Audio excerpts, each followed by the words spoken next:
అందరికీ నమస్కారం. నా పేరు రమ. నా బావ నాకే సొంతం. 23వ భాగం. రచయిత శ్వేతసాయి గారు. అతన్ని బస్సెక్కించి తనని నీతో ఈ విషయం చెప్పకుండా ఊరు పంపించేశాను.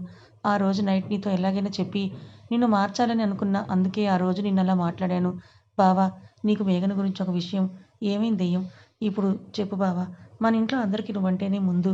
నాకు నువ్వు ఎంత ఇంపార్టెంటో తెలుసుగా. నీకన్నా ఎక్కువ అని అది అంటే అని చెప్తాడు అర్జున్. అది ఏం లేదు. ఈరోజు నేను లవర్స్ పార్క్‌కి వెళ్ళాను. అక్కడ మేఘనని ఎవరో కిస్ చేయడం చూశానని చెప్పగానే అర్జున్ చెయ్యి వైషు గొంతును పట్టుకుంటాడు. ఇంకా ఊపిరి ఆగిపోతుంది అన్న ఒక్క నిమిషంలో ఆమెని వదులుతాడు. ఒక్కసారిగా కింద పడుతుంది వైష్ణవి. అప్పటికే ఆమెని 2 అడుగులు పైకెత్తాడు కాబట్టి ఏ మెంటల్, ఎవరినో చూసి ఎవరో అనుకుని ఉంటావు. అయినా మేఘన అలాంటి ప్లేస్‌లోకి ఎందుకుంటుంది? నువ్వెందుకు వెళ్ళావు ఆ ప్లేస్‌లోకి? ఎక్కడ పడితే అక్కడ వెళ్ళి నా మేఘన గురించి ఇలాంటివేవైనా చెప్తే చంపేస్తాను. తను ఇలాంటి పని ఎలా చేస్తుందసలు? తను పర్ఫెక్ట్. ఇంకెప్పుడు ఇలా మాట్లాడకు తన గురించి. నీకన్నా చాలా మంచిది. ఎవరినో చూసి నువ్వు మేఘన అని అనుకున్నావేమో. నా మూడంతా కూడా స్పాయిల్ చేశావు మేఘన గురించి. ఇంకెప్పుడు నా దగ్గర ఇలా మాట్లాడకని అంటూ వెళ్ళిపోతాడు అర్జున్. ఇద్దరికీ ఒకేసారి ఆ రోజు గుర్తొస్తుంది. ఆ రోజు ఆమె ఎంతలా ఏడ్చిందో ఆమెకే తెలుసు. అది గుర్తు రాగానే అర్జున్ వైషుని గట్టిగా హగ్ చేసుకుంటాడు. అతని వీపు నిమురుతూ ఇంక చాలు పడుకో బావా అని చెప్తున్నా కూడా ఆమెని దూరం జరిపి, అయితే ముందే తెలిసి ఇదంతా చేశావా? ఆ తర్వాత ఏమైంది? నేను చెప్పనింక. చాలు బావా వదిలేసేయ్. జరిగిపోయింది గదా! చెప్తావా లేదా? ఆ రోజు, తర్వాత రోజు అదే ఆలోచన. పిచ్చి పిచ్చి కలలు. నీకంతా తెలిసిపోయింది. నువ్వు ఇదంతా తట్టుకోలేక బాగా తాగేసి పడిపోతూ సూసైడ్ చేసుకున్నట్లుగా భరించలేకపోయాను. నిద్ర పట్టలేదు. మేఘనని ఒక్క మాట అంటేనే పడలేని నువ్వు అదంతా తెలిస్తే తట్టుకోలేవని అర్థమైంది. అత్తకి కాల్ చేశా. ఎలాగైనా పెళ్ళికి ఏర్పాట్లు చెయ్యి. నేను బావని తీసుకొని రాగానే చెప్పకుండా ఎంగేజ్‌మెంట్ చేసేయాలి అని అన్నాను. అత్త కూడా ఓకే అంది. కానీ అంతలో ఆ రోజు పవిత్ర పిలిచిందని పబ్‌కి వెళ్ళాను. దానికి ఇదంతా చెప్పి ఎలాగైనా హెల్ప్ తీసుకోవాలని. కానీ అంతలోనే రాకేష్ ప్లాన్ తెలిసింది విన్నాను. ఇంకేమీ ఆలోచన రాలేదు. ఒక క్షణం ఆలోచన చేసినా డ్రగ్ తీసుకోకుండా ఆగిపోతాను. అప్పుడు పెళ్లి మాత్రమే అవుతుంది మనిద్దరికీ. లేదా ఎంగేజ్‌మెంట్ అయ్యాక కూడైనా నువ్వు తననే పెళ్లి చేసుకుంటావు. ఇదే సరైన ప్లాన్ అనిపించింది నాకు. పవిత్ర ఎంత చెప్తున్నా కూడా వినకుండా తాగేశాను. నా గురించి ఆలోచన రాలేదు బావ. అది తాగాక తప్పు చేశాను అనిపించింది. నువ్వు వచ్చాక నేను చేస్తున్న ప్రతీదీ మత్తులో ఆపలేని పరిస్థితి. నచ్చలేదు మొదటిసారి. నాకు నేనసలు మేఘనలో ఇంకేం లోపం ఉన్నా నేనందరినీ ఒప్పించేదాన్ని. కానీ తను నిన్ను మోసం చేసింది. ఆస్తి కోసమే ప్రేమించింది కాబట్టి అదంతా ఇచ్చెయ్యాలనుకున్నా. కానీ ఆమె చేసిన మోసం పోదు కదా! చాలా తప్పులు చేసింది. నేనే అంత బాధపడ్డానంటే నువ్వెలా అయిపోయేవాడివో తెలుసుకోగానే నేనేం చేసినా అంత పెద్ద తప్పు అనిపించలేదు. నా ప్రాణం పోతుందని తెలిస్తే నువ్వు నన్ను వదిలేయవని నాకు తెలుసు. అందుకే అలా. ఎందుకే ఇదంతా? అప్పుడు నువ్వు చెడ్డవానివవ్వవా? అయితే ఏం? నువ్వు ప్రేమించిన మేఘన గురించి నీకు తెలియదు కదా! నీ మనసు ముక్కలు అవ్వదు కదా! అప్పుడు నువ్వే తనని వదిలేస్తావు. తనకి అడ్డు ఉండదు అనుకున్నా. నేను మేఘనని వదిలేయకపోతే ఏంటి నీకంత నమ్మకం? నిన్నే పెళ్లి చేసుకుంటానని. నిన్ను ప్రేమించాను బావ. అయినా నా బావ గురించి నాకు తెలియదా? నన్ను వదిలేసి మేఘనని చేసుకొని ఉంటే నా బావ మేఘన అంత చెడ్డవాడు కాదు. అలా అయితే ఆ రోజే తన రూమ్‌కి వచ్చిన లిస్ట్‌లో నువ్వు కూడా ఉండేవాడివి. కానీ నువ్వలా కాదు. పొరపాటుగా జరిగినా, నిజంగా జరిగినా ఒక బంధానికి కట్టుబడి ఉంటావని తెలుసు. అందుకే అలా చేశాను. నువ్వు అలాగే ఉన్నావు. ఆఖరికి నేను డ్రగ్ తీసుకున్నాను అని తెలిసినా కూడా నా మెడలో తాళి కట్టావు. అంత గొప్పవాడు నా బావ. ఆమెని హత్తుకొని నన్ను ఇంతగా ప్రేమించిన నీకు నేను మిగిల్చింది మొత్తం బాధనే కదా! నా బావ కోసం ఏదైనా నాకు సంతోషమే. ఆమె మాటే పూర్తయ్యేలోపే ఆమె పెదవులనందుకుంటాడు అర్జున్. ఈసారి ఆమె కూడా శృతి కలుపుతుంది. ఆమె నుండి వేరు అయిన అర్జున్ ఆమె ముఖం 2 చేతులతో పట్టుకొని ఇంకేం చేసింది అది నిన్ను? అయినా నీకు తెలిసాక నాకే కదా చెప్పకూడదనుకున్నావు. దానిని డైరెక్ట్‌గా అడిగి తిట్టి పంపించొచ్చు కదా!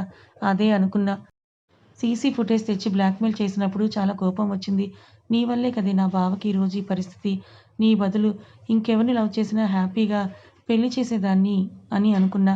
మారమని అడిగే ఛాన్స్ కూడా లేకుండా చేసింది. ఎంత నన్ను చేసుకున్నా నీ మనసులో పుట్టిన మొదటి ప్రేమ అది.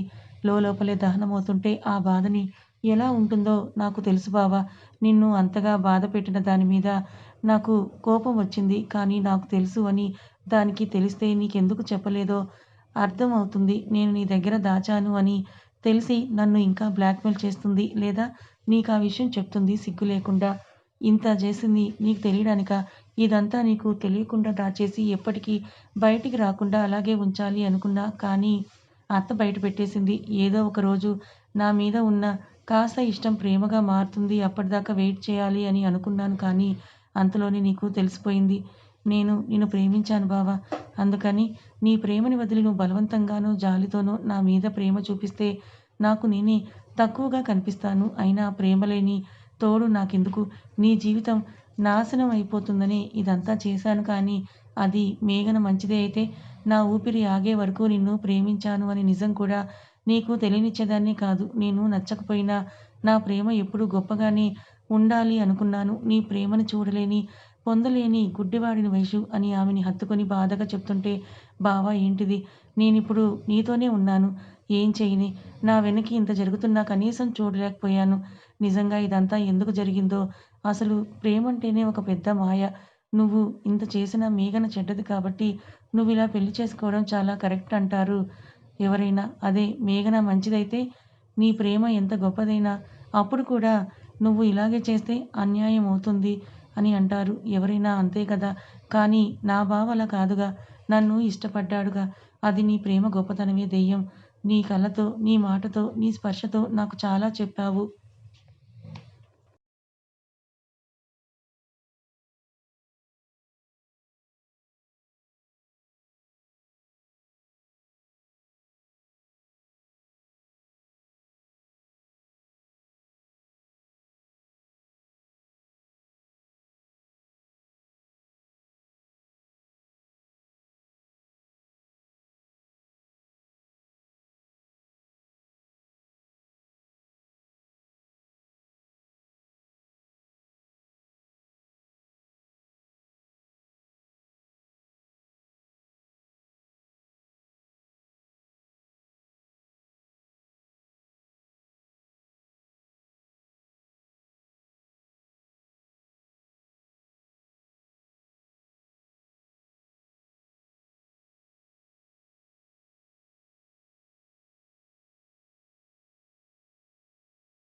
ఏంటిదని కన్నీరు తుడుస్తుంటే ఇంతకు 1000 రెట్లు బాధని నా జీవితంలో లేకుండా చేశావు వైషు. ఇది చాలా తక్కువ అని అంటాడు. నువ్విలా ఏడిస్తే నేను తట్టుకోలేను బావ. ఇంకేం వద్దు. ఈ డిస్టర్బెన్స్ ఇవేం ఆలోచించకు.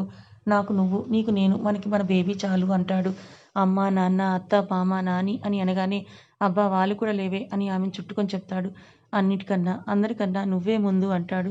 ఆమె నవ్వలేక నవ్వుతుంది. ఆమెకు తెలుసు అతని మనసులో మొదటి స్థానం మేఘనకే ఉందని. అది అతనికి అర్థమైంది. ఆ స్థానం ఇవ్వలేకపోయినా ఆమె ఎప్పుడూ అతనికి చాలా ముఖ్యం, ప్రాణం. నిజానికి చాలా అమూల్యమైనది. వజ్రంలాగా. ఆమె మరి పొడిగించాలని అనుకోలేదు. ఎందుకంటే ఆమెకు తెలుసు గొడవపడి ఆమె ఏదీ పొందదు, పొందలేదు. అది అతని జీవితంతో ముగిసిపోయిన కథ. అవన్నీ తెచ్చి అతన్ని ఇంకా బాధ పెట్టలేదు. ఎందుకంటే అతను నవ్వితేనే ఆమెకు సంతోషం. అతను బాధపడితే ఆమె నిషీదిని. అందుకే ఇంకేం అనలేకపోయింది. ఆమె చేతులు పట్టుకొని వాటిని ముద్దు పెడుతూ ఇంకా చెప్పు ఎందుకే పద్దాక కోయంబత్తూర్ అంటావేంటి? ఆ ప్లేస్‌తో సంబంధం లేదు. నీకు దగ్గరగా ఉండలేనిక్కడ. ఉంటే నిన్ను చూడాలి అనిపిస్తుంది. అందుకే చాలా దూరంగా వెళ్ళాలని అనుకున్నా. కానీ ఎక్కడికి వెళ్ళాలో తెలియలేదు. వెళ్ళిన చోట నాకెవ్వరి మెమోరీస్ ఉండకూడదు. అందుకే మ్యాప్‌లో ఏదైనా ప్లేస్ చూడాలని అనుకున్నా. అప్పుడు అని నసికితే అమ్మ దొంగ. అంటే ఆ రోజు మ్యాప్ తెచ్చి నాతో వేలు పెట్టించిందెందుకా? అవును బావ. నువ్వే సెలెక్ట్ చేసావు ఆ ప్లేస్. ఆమెకంటూ ఏమీ లేదు. అతడు లేకుంటే అదంతా తెలుస్తుంటే అతనికి అతని మీద చాలా కోపం వస్తోంది. ఆమెను కళ్ళ ముందే ఉంచుకొని ప్రేమించని అతని మనసు మీద అతని పరిస్థితి తెలుస్తుంటే ఇంక చాలు బావ ఇదంతా వదిలేయ్. ఏదో నీకు నాకు పోటీ ఉన్నట్టు 100 ప్రశ్నలు వేస్తున్నావు అని ఏడుపు ముఖంతో అడిగితే ఆమె పెదవులకి చిరుముద్దు అద్ది నీతో నేనెప్పుడూ గెలవలేను ప్రేమించడంలో అని చెప్తాడు సూటిగా. ఆపు బావ! ఇదేమైనా గేమా? నువ్వు గెలిచావా లేక నేనా అని అడగటానికి ఇలా నా మీద పోటీపడి ప్రేమలో గెలుస్తున్న నువ్వు నాకు భలే నచ్చుతున్నావురా! అని ఆమెని గట్టిగా చుట్టేసుకొని ఇలా దగ్గరగా ఉంటే కంట్రోల్ చేసుకోవడం చాలా కష్టమే అవుతుంది. కంట్రోల్ చేసుకోమని ఎవరన్నారు బావ? అని ఆమె అంటుంది. వద్దులే ఈ టైంలో నీకు ఇబ్బంది అని ఆమెను దూరం జరిపితే ఏం పర్లేదు నాకు బానే ఉందని మెల్లిగా అర్జున్ పెదవులు అందుకుంటుంది. ఆమె చేస్తున్న మాయకి అతని చేతులు ఆమె దేహం మీద శృతి కలుపుతాయి. వెంటనే కళ్ళు తెరుస్తుందామె. అదే మొదటిసారి ఆమె కళ్ళు తెరవడం. అది అర్జున్ చూస్తాడు. ముద్దు ఆపి ఆమె కళ్ళలోకి చూస్తూ ఇంత ప్రేమ పెట్టుకొని ఇప్పటిదాకా నువ్వేదో దోషిలాగా కళ్ళు మూసుకునే ఉన్నావు. ఇకపైన ఇలా కళ్ళు మూస్తే ఊరుకోనంటూ ఆమె కంటి మీద ముద్దులు అద్ది ఆమెను అల్లుకుపోతాడు. మొదటిసారి ఇద్దరి మనసులతో మనస్ఫూర్తిగా ఒకటవుతారు. సున్నితంగా ఆమె నుండి దూరం జరిగిన అర్జున్ ఆమె పక్కన చేరి కళ్ళు మూసి నీ బాధని మాత్రమే దాస్తున్నావనుకున్నా. నా మీద ఉన్న ప్రేమని కూడా అని ఈరోజే తెలిసింది దెయ్యం అని అంటాడు. ఆమె మెడ వెనక్కి చెయ్యి పోనిచ్చి ఆమె నుదురుని అతని నుదురుతో తాకించి ఇంత ప్రేమ పొందిన నేను చాలా lucky Vaishu. I love you దెయ్యం అని ఆమెను గట్టిగా కన్నీళ్లతో హత్తుకుంటాడు. థాంక్స్ అని చెబుతున్నా ఆమెనాపి థాంక్స్ చెప్పి దూరం చేయకు బావ. కావాలంటే ముద్దివ్వు థాంక్స్ బదులు అని అంటున్నా ఆమెను చూసి ఆమె పెదవులకి చిన్న ముద్దు అద్ది ఇంక చాలు దెయ్యం పడుకో అని సరిగ్గా పడుకోబెట్టి బ్లాంకెట్ కప్పి ఆమె పొట్ట నిమురుతూ బాగానే ఉన్నావుగా అని అడుగుతాడు. ఆ! నాకేం బాలేదు బావ. I am fine. ఇంక పడుకో చాలా లేట్ అయింది అని చెప్తుంది. ఆమె త్వరగానే నిద్రపోతుంది. ఆమె నిద్రపోయాక లేచిన అర్జున్ బాల్కనీలోకి వెళ్ళి మేఘన గురించి ఆలోచిస్తాడు. 2, 3 సార్లు ఎవరితోనో మాట్లాడడం, అతను రాగానే దూరం జరగడం, అలాగే కాల్స్ నవ్వుతూ మాట్లాడి అతను రాగానే కట్ చేయడం గుర్తొస్తాయి. అసలు అనుమానించాలి అనే ఆలోచనే రాలేదతనికి. ఆ రోజు ఆఫీసులో జరిగిన విషయం గుర్తు రాగానే కళ్ళలో నీళ్ళొస్తాయి. అంటే ఆ రోజు ఆఫీసులో అని పెద్దగా అన్న అతనికి అవును. ఆ రోజు ఆఫీసులో నిజంగానే శ్రీకాంత్‌ని కిస్ చేసింది. అది నువ్వు చూసేసరికి తనలా నటించిందని వైషు గొంతు వినిపిస్తుంది. ఆమెను చూసి "నువ్వు నిద్రపోలేదా దెయ్యం" అని అడుగుతాడు అర్జున్. "నువ్వు ఇలా బాధపడుతుంటే నాకు నిద్ర వస్తుంది బావ. నీ కోసం ఊరు వచ్చినప్పుడల్లా అక్కడ ఊర్లో ఉన్న ఒక అబ్బాయితో తను రిలేషన్‌లో ఉంది. నీకు అంత ఇష్టమైన అమ్మాయిని మార్చాలని నేను అనుకోనా బావ. చూశాను. తను ఇక్కడి నుంచి వెళ్ళాక నువ్వు తన వెనకే వెళ్ళావు. తను ఒక్కతే వెళ్తుంది కదా అని. నీ కోసం నేనొచ్చాను. నీతో మాట్లాడాక ఆమెతో మాట్లాడి బావని నీకే ఇస్తాను. ఎలాగైనా ఇదంతా వదిలేయ్ అని అడుగుదామని అనుకున్నాను. కానీ ఆమె ముందే నటిస్తోంది బావ. నువ్వు వెళ్ళాక ఆమె ముఖంలో అసలు బాధే లేదు. అక్కడికి ఎవరో అబ్బాయి వచ్చాడు. అతన్ని హగ్ చేసుకొని సారీ లేట్. ఆ అర్జున్‌ని అసలు భరించలేకపోతున్నాను. వాడికి నన్ను వదలాలని లేదు. కానీ నాకు నువ్వు కావాలనుంది. బట్ ఆ ఫూల్ నేను బాధపడుతున్నానని నా వెనకే వచ్చాడు. వాడి వల్ల టైం వేస్ట్. మనకి పద అని వెళ్ళింది. ఇంకేం చేయలేకపోయాను బావ. నేనామెని మార్చలేనని అర్థమైందని బాధగా చెప్తుంది వైషు. ఎందుకే నేనంటే ఇంత ప్రేమ? నా కోసం ఇన్ని చేసి కూడా నాతో ఇన్ని మాటలు పడ్డావు. అసలు నేను నీతో ఉంటూనే ఇంకొకరి గురించి ఆలోచిస్తే నీకు కోపం రాదా? అని అర్జున్ అడుగుతాడు. కోపం దేనికి బావ? నా ప్రేమ దూరమవుతుందన్న రోజు నాకిలాగే బాధ కలిగింది. నీ పెయిన్ నాకంటే బాగా ఎవరికి తెలుస్తుందని వైషు అంటుంది. అర్జున్ ఆమెను హత్తుకొని ఇంకెప్పుడు ఇలాంటి ఆలోచన చెయ్యను అని చెప్తాడు. లేదు కూర్చో అని అతన్ని కూర్చోబెట్టి ఏదున్నా ఇక్కడే కూర్చొని మొత్తం భారం దించేసుకో. ఏడ్చెయి. ఇంకెప్పుడు ఇవే ఆలోచనలు చేయకు. లేదు ఇలాగే ఆలోచిస్తాను అంటే నేను ఈసారి నిజంగా నిన్ను వదిలి కోయంబత్తూర్ వెళ్ళిపోతా అంటుంది. చంపేస్తా అంటాడు అర్జున్. మరేంటి బావ అని వైషు నవ్వుతుంది. సరే ఇంకెప్పుడు ఇదంతా వద్దు అని ఆమెను తీసుకొని వెళ్ళబోతే నువ్వు ఉండు నేను వెళ్తా. నీ బాధ పూర్తిగా పొయ్యాకే రా. నువ్వు బాధపడితే నేను చూడలేను అని వెళ్తుంది వైష్ణవి. కథ ఇంకా ఉంది. వైషు తన కోసం ఇంత త్యాగం చేసిందా? ఇంతగా బాధపడిందా అని తెలుసుకున్న అర్జున్ వైషు ప్రేమలో నిండా మునిగిపోయాడు. కానీ మేఘనని ప్రాణంగా ప్రేమించాడు కదా! అందుకే తను చేసిన మోసాన్ని తట్టుకోలేకపోతున్నాడు. మరి తర్వాత ఏం జరగబోతుందో తెలుసుకోవాలనుకుంటే ఛానల్‌ని ఫాలో అవ్వండి. కథ నచ్చితే లైక్ చేయండి. Thank you so much.